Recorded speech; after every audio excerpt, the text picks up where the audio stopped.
Hello students, today I am going to teach you first chapter of history book.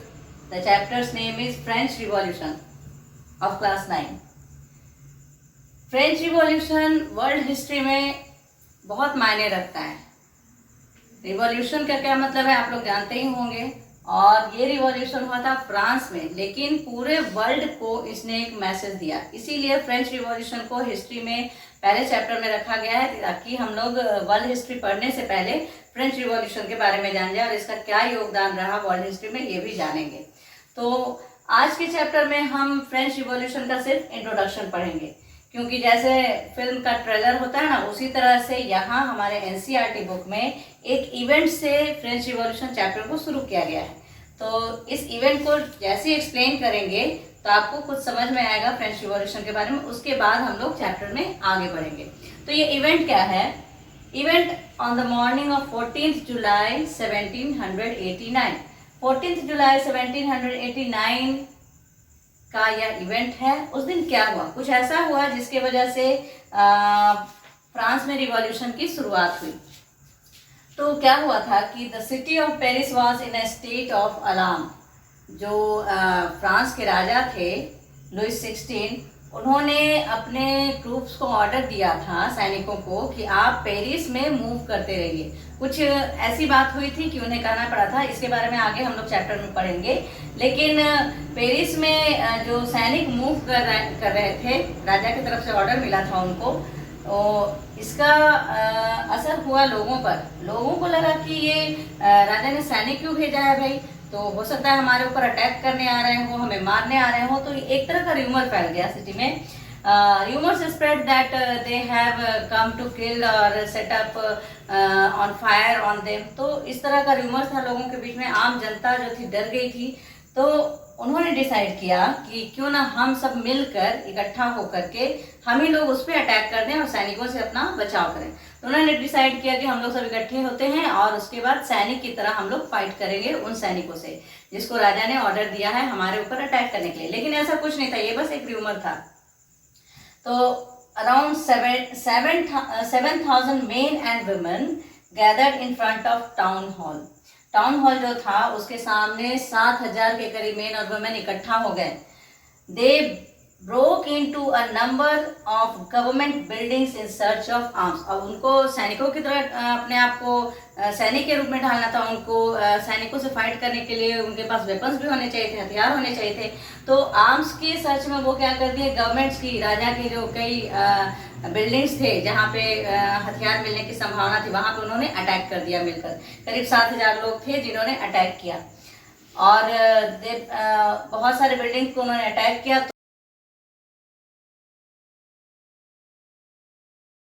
तोड़ा और वहां से जो भी हथियार उनको मिले, जितने भी मिले, उसको उन्होंने लूट लिया. A group of several hundred people marched towards the eastern part of the city and stormed the fortress prison, the Bastille. और एक बहुत बड़ा ग्रुप, लोगों का बहुत बड़ा ग्रुप ईस्टर्न पार्ट में, जो शहर के ईस्टर्न पार्ट में जो था एक बिल्डिंग जिसको बास्तिल के नाम से जाना जाता था. और वो क्या था? जेल था. वहाँ कैदी रखे जाते थे. मीन्स राज दरबार का, किंग का जो कोर्ट था, उसका जो जेल था वही था. और उस बिल्डिंग को बास्तिल के नाम से जाना जाता है. तो वहाँ पे इन्होंने अटैक कर दिया कि कुछ हथियार वहाँ से भी मिल जाएंगे. और जो कमांडर था बास्तिल का, उस जेल का जो कमांडर था, उसको उन्होंने मार दिया. और उसके बाद वहाँ से प्रिजनर्स को रिलीज करवा दिया. वहाँ पे प्रिजनर्स रिलीज हो गए, आज़ाद हो गए. लेकिन कितने प्रिजनर्स थे? सिर्फ 7 थे. तो और वहाँ पे ज़्यादा कुछ हथियार इनको मिला नहीं, लेकिन जो भी मिला उसको इन्होंने लूट लिया. लेकिन एक बात और थी बास्तिल की, वो जो प्रिजन था, वो कैदखाना जो था, वो जेल जो था, वो डिस्पोटिक पावर को शो करता था. डिस्पोटिक पावर मीन्स तानाशाह, राजा का जो तानाशाही रूल था उसको दिखाता था, जिसकी वजह से लोगों के मन में काफ़ी निगेटिव फीलिंग आती थी. उस बास्तिल की बिल्डिंग को देखते ही निगेटिव फीलिंग आती थी, जिसके इसी लिए उन्होंने गुस्से में क्या किया, उस बास्तिल को पूरा तहस नहस कर दिया. They demolish the building and then after they sold the stones in market. और उसका जो कीमती पत्थर था उस बिल्डिंग का, उसको उन्होंने मार्केट में जाकर बेच दिया. इससे क्या हुआ, उन्हें कुछ पैसे भी मिल गए. और जो स्टोन, अब स्टोन क्यों कोई खरीदेगा स्टोन खरीदने से क्या फायदा है? तो स्टोन इसलिए लोग खरीद रहे थे कि एक यादगारी के रूप में रहेगा, मेमोरी के रूप में रहेगा कि हमने क्या किया, कुछ डिस्ट्रक्शन किया, इस वास्तु को डिस्ट्रॉय किया है और इसलिए उसके स्टोन को हम अपने पास रखे। एक मेमोरी के लिए उन्होंने उसको बेच भी दिया और लोगों ने खरीद भी लिया। अब the days that followed saw more writing, इसके बाद जो ये घटना थी 14 जुलाई 1789 की, ये लोगों के बीच में एक र्यूमर फैल गया था कि राजा ने सैनिकों को उनको मारने के लिए भेज दिया और इसलिए वो क्या हुए थे, गुस्से में आ गए थे, इकट्ठा हो गए थे और उन्होंने कई बिल्डिंग्स पे जो गवर्नमेंट बिल्डिंग्स थी उस पर अटैक किया। किस लिए अटैक किया? वेपन्स लूटने के लिए, ताकि वो सैनिकों से फाइट कर सके। उसके बाद धीरे धीरे जैसे जैसे दिन बीतते गए ये दंगा फसाद फ्रांस में बढ़ता ही गया। हिस्टोरियंस जो हैं जब वो पीछे मुड़ कर देखते हैं तो उनका कहना है, उन्होंने यही कंक्लूजन निकाला कि ये जो था ये सीरीज की शुरुआत थी, रोज नई नई घटनाएं घटने लगी और बाद में फ्रांस में रिवॉल्यूशन हुआ।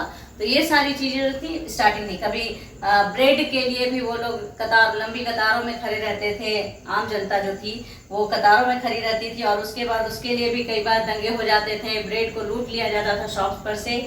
तो ये सारी चीजें थी।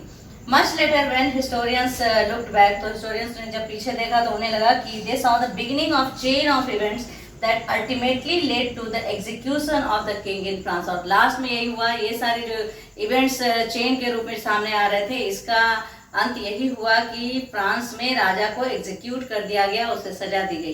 तो ये सारी कहानी हम लोग जानेंगे और जो हमारा नेक्स्ट, ये तो आज इंट्रोडक्शन हुआ चैप्टर का, और नेक्स्ट जो टॉपिक है हमारा वो है French society in late 18th century. इसको हम लोग नेक्स्ट वीडियो में देखेंगे। Thank you.